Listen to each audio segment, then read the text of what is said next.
بہرحال یہاں پر میں ایک حدیث ضرور بیان کروں گا کہ ہمارے محبوب امام کائنات سید الاولین والآخرین شفیع المذنبین رحمت للعالمین سیدنا و مولانا امام اعظم محمد رسول اللہ صلی اللہ علیہ وآلہ وسلم نے اپنی وفات سے تقریباً 2.5 سے 3 مہینے پہلے ایک خطبہ دیا جو اہل سنت اور اہل تشیع کے ہاں کامن پایا جاتا ہے. اس حدیث کو غدیر خون کی حدیث کہتے ہیں. اہل سنت کے ہاں 4 حدیث ہیں اوپر تلے صحیح مسلم میں.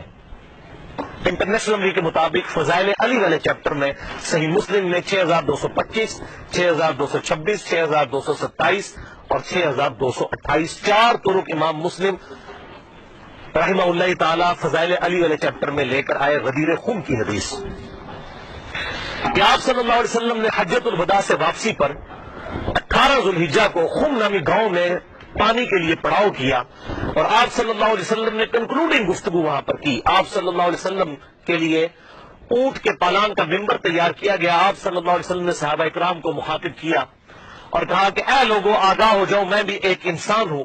قریب ہے کہ اللہ کا قاصد یعنی موت کا فرشتہ میرے پاس آئے اور میں اس کی دعوت قبول کر لوں. ہر شخص نے دنیا سے جانا ہے، میں نے بھی جانا ہے. میں اپنے بعد تم میں 2 بھاری چیزیں چھوڑ کر جا رہا ہوں. ان میں سے پہلی چیز اللہ کی کتاب ہے. اس میں ہدایت ہے، اس میں نور ہے. تم اللہ کی کتاب کو پکڑو، اپنا تعلق اس کتاب کے ساتھ مضبوط کرو. اللہ کی کتاب اللہ کی رسی ہے، جو اسے پکڑے گا ہدایت پر ہوگا، جو اسے چھوڑ دے گا گمراہ ہو جائے گا. وَاعْتَصِمُوا بِحَبْلِ اللَّهِ جَمِيعًا وَلَا تَفَرَّقُوا، یہ ہے اللہ کی رسی. اور پھر زید بن ارقم کہتے ہیں آپ صلی اللہ علیہ وسلم ہمیں ترغیب دلاتے رہے اللہ کی کتاب اللہ کی کتاب اللہ کی کتاب. اس کے بعد آپ صلی اللہ علیہ وسلم نے ارشاد فرمایا دوسری چیز بھاری چیز میرے اہل بیت ہے. میں اپنے اہل بیت کے معاملے میں تمہیں اللہ کا خوف دلاتا ہوں. میں اپنے اہل بیت کے معاملے میں تمہیں اللہ کا خوف دلاتا ہوں. میں اپنے اہل بیت کے معاملے میں تمہیں اللہ کا خوف دلاتا ہوں. لیکن امت نہیں ڈری. اور یہ حدیث ہے صحیح مسلم میں، جو اہل سنت کے بڑے بڑے علماء کو بھی نہیں پتا کہ صحیح مسلم میں یہ 4 حدیثیں ہیں. کیوں؟ ان کو وہ حدیث بتائی جاتی ہے جو ہماری مین اسٹریم کی کتابوں میں نہیں ہے، باہر ہے المستدرک الحاکم میں. اس سے بہت کمزور درجے کی روایت ہے، حسن درجے کی ہے، اس سے بہت کمزور ہے وہ. یہ تو مسلم کی حدیث ہے. انٹرنیشنل نمبر کے مطابق المستدرک الحاکم میں کتاب العلم چیپٹر میں 318 نمبر حدیث کے میں اپنے بعد 2 ایسی چیزیں چھوڑ کر جا رہا ہوں جن کو مضبوطی سے پکڑ لو گے کبھی گمراہ نہیں ہوگے. ایک اللہ کی کتاب اور دوسرے اس کے رسول صلی اللہ علیہ وسلم کی سنت. یہ حجۃ الوداع پر آپ نے فرمایا تھا، لیکن یہ اس کے بھی بعد کا خطبہ ہے، اس کو بھی سپرسیڈ کرنے والا جو صحیح مسلم میں ہے کہ کتاب اللہ کو پکڑنا اور اہل بیت کے معاملے میں اللہ سے ڈراتا ہوں، ان کے ساتھ اس نے سلوک کرنا. لیکن امت نے اہل بیت کا وہ حشر کیا کہ کسی نبی کی امت نے اپنے نبی کے ماننے والوں کے ساتھ یہ نہیں کیا. کافروں نے ضرور کیا، لیکن یہ ایک یونیک مثال ہے کہ مسلمانوں نے جو نمازوں میں اللہم صلی علی محمد وعلی آل محمد پڑھتے رہے اور آل محمد ذبح کرتی تو دروشی کس منہ سے پڑھتے ہیں؟ وَلِعَاذُ بِاللَّهِ تَعَالَى. تو آپ صلی اللہ علیہ وسلم نے فرمایا کہ میں اپنے اہل بیت کے معاملے میں تمہیں اللہ سے ڈراتا ہوں. اور باقی کتابوں میں یہ حدیث پھر اس سے بھی آگے چلتی ہے صحیح سند کے ساتھ.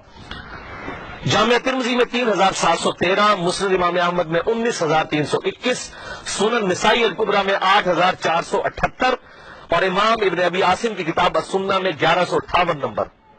یہ 4 میں نے حوالے دے دی ہیں. یہ حدیث آگے بھی چلتی ہے اور شیخ البانی رحمہ اللہ نے اپنے سلسلہ احادیث صحیحہ میں 1750 نمبر حدیث کے اندر یہی احادیث کے کم از کم 22 طرق لیے 22 صحابہ سے اور کہا کہ حدیث متواترہ ہے غدیر خون کی حدیث.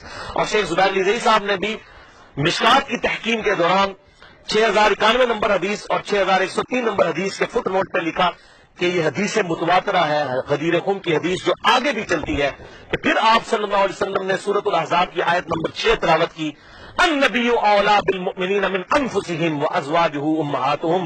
نبی صلی اللہ علیہ وسلم مومنین کی جانوں پر ان کی جانوں سے بڑھ کر حق رکھتے ہیں اور نبی کی بیویاں امت کی مائیں ہیں.